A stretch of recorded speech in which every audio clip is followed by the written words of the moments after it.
That's pretty amazing. If I could push you to be like a bit more specific and say, I get science, but what do I study? Say I've been studying engineering or commerce or arts or something like that. Is there any specific thing I study in order to use AI to develop something in science?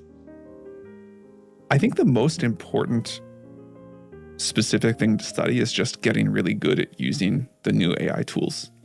I think learning is valuable for its own sake, and learning to learn is this like meta skill that will serve you throughout life.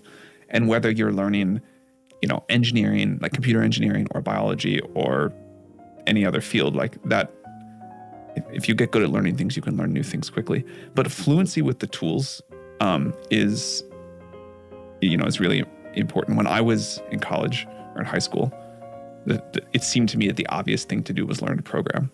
And I didn't know exactly what I was going to use that for, but there was this new frontier that seemed very high leverage and important to get good at.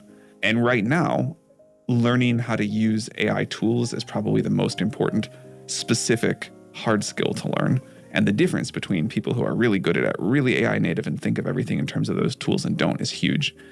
There's other general skills, learning kind of like to be adaptable and resilient, which I think is something really learnable. That's like quite valuable in a world that's changing so fast. Learning how to figure out what people want is really quite important.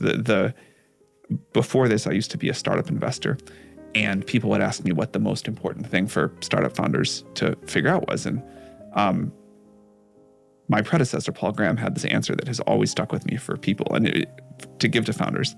And it became the motto for Y Combinator, which is make something people want. And that sounds like such an easy instruction. I have watched so many people try so hard to learn how to figure that out and fail. And then I've watched many people work really hard to learn how to do that and get great at it over a career.